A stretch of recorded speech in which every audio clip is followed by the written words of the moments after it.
When First Baptist Church was purchased, its purpose, we were told, was for cultural activities. Presently, city offices are moving in under your leadership. What would you do to stop that, or would you let it continue? First Baptist Church was purchased right before I got in. It was 2.0 million. It took 3.2 to get it fixed. That I understand. How it took place, I don't want to bring that issue up due to the fact that it has nothing to do with this. The idea right now is that they're being utilized, and yes, they're being utilized for government office. We got two choices. There's only two choices only. We leave it vacant, or we utilize it for our departments. I think you want to use it for your department. One thing that we lack in the city of Killeen that I know is the city hall. The First Baptist Church, we have no choice. We already got it, so we got to do something with it. As far as I'm concerned, they could put all the municipal there where you, as a citizen, could go to one place and do all the business you have to do for the city, and quit going to one building, to the next building, to the next building. So yes, we got it, so we got to utilize it. And we will continue to utilize the First Baptist Church. Do I believe the city should be in the business of renting? No, I don't believe in that. But I believe we need to put our departments in there where our citizens could come in. And to be honest, that's what I was told when I came in also. I did my little research. It was to make the First Baptist Church like a mini city hall for you guys. And let me tell you what, if I get all this department in that place, I definitely will have it there where you can come in and do all the business from the water department to the code enforcement, and not have them all around the city of Killeen. I prefer to have one-stop center right there and then where you could do your shopping. I'm in a little dilemma here because, we're lacking cultural, diverse activities in Killeen. Really lacking them. We're lacking entertainment venues, and I'm sure I'm going to get to talk about that later, so I won't take up this time. But at the same time, we're lacking the fact that we have city offices spread out everywhere. Fortunately, I took a drive around the other day, and I'm starting to see, our new street department that we have out here next to our new solid waste department. Those agencies probably need to be where they're at. But when we're talking about the things that serve our citizens, I think they do need to be consolidated. Is the church the right place to do it? I'm not really sure.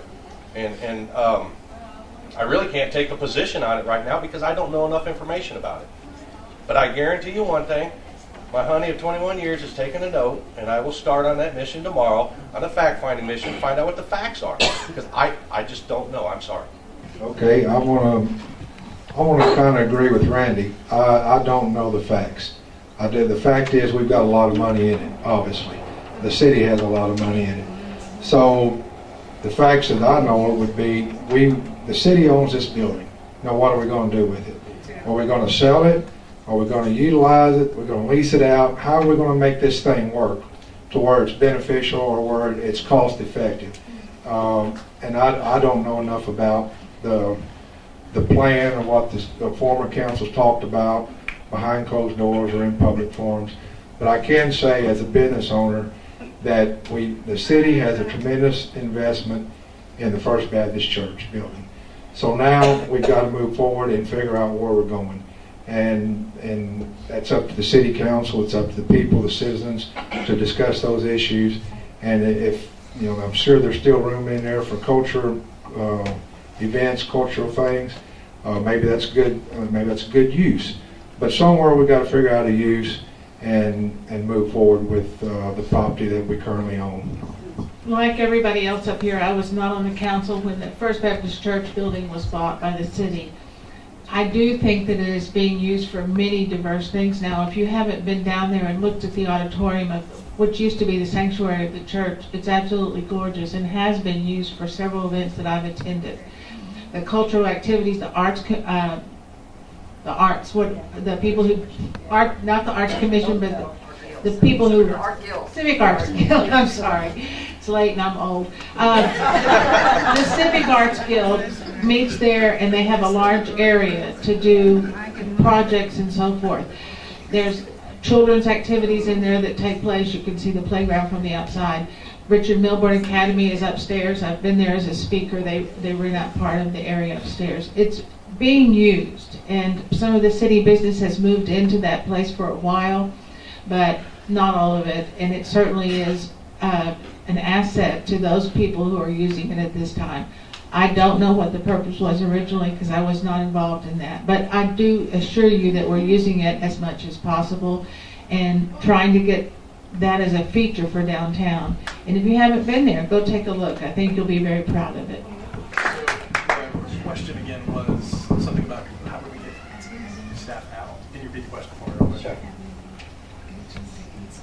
The question is that when we purchased, it was said when the city purchased the First Baptist Church, it was supposed to be for cultural arts. Now that there are more city offices moving into the building, what will you do to change that, leave it the way it is? What will you do with that issue? Yeah, I can say a little bit about that. I actually received a briefing in the last 3 or 4 months where I learned a little bit about the origins of the CAC, as we call it, that I wasn't aware of. I guess the premise that it was originally intended to be an art activity center, and I think is true, and that holds. But I learned from community development the other day that when Hurricane Katrina actually hit, that a lot of health and human services folks and a lot of different people who were providing services to people who were displaced by Katrina actually tended to set up shop at what I think was the Midtown Mall at that time. And that concept kind of worked. Like, here's a place where these people can come all at one time and make their way kind of like like someone said, a one-stop shop for that kind of thing. What we see at the Clean Arts and Activity Center now is something very similar to that. The Greater Killeen Free Clinic is housed there along with a lot of other services, and that's why you find the community development offices for city staff there as well. As for the actual reason why finance is actually the group that's moving there, the literal reason for that is that the 3rd floor of City Hall has had a structural assessment, and it is no longer going to be load-bearing for all of those things, and we had to find a place to have them. That being said, I don't know that budgetarily we can do it right now, but I do support the eventual creation of a City Hall or municipal services building where we can house everything. When I campaigned in the past, when Katrina was here, I campaigned. Can't hear you. Yes. Oh, here we go. In the past, when I campaigned, one of my issues was a one-stop shopping center when Katrina was here, because I was a volunteer during that present time, and people were displaced all over town trying to find places to go for utilities, food, a place to stay, and all that. So my campaign during that time, I campaigned on a one-stop shopping center. And they were talking about getting the First Baptist Church at that particular time. And since then, they have gotten a church. And they have places in there for cultural activities, but not as much as you would think that should be in there. They do have other places and other governmental services in the church too, which is good. And they have the art, as Ms. Blackstone was saying, they have the art section back there where you can go in there, you can paint, you can make jewelry, whatever, which is a good thing. But we can do something else with the center. And then sometimes it's a lack of communication. Sometimes the citizens of this great city might not really understand and know that there are other places in that church down there that they can use for cultural activities. So I think that one of the things that I would like to do when I become a council member is to put the word out there. We have the First Baptist Church that we renovated and everything. We have office spaces left in there. If you have any ideas that you want to present to the council as far as cultural activities are concerned, please bring them to the council and let us sit down and take a look at those things and let us talk about them and see can we come up with a workable solution. And perhaps we can enter your ideas into the church. I think Mr. Rivera said we purchased for $2 million and then we renovated 2.1. 2.1 and then we renovated for $3.2 million. So I'm still marinating on that. But past that, the Bell County Health and Human Services is co-located there. There are some good uses. Community development is also there. I believe Head Start is down there also. But everything that you would need it is serving a purpose. It is serving a purpose. And I've heard mention of I believe actually the council, we did a strategic initiative survey, and I think out of 30 things that we prioritized, a new city hall was like 29 or 30. So with $287 million that we kind of running with debt right now, I don't think it'll be a good idea to try to build a new city hall right now. Technology is in place. We got smartphones, we have iPads, we have MacBooks, we got everything. You probably can work from a chair and a desk right here, so it's not the building. So I wouldn't go for a city hall or structure right now. We need to use what we have, use it efficiently.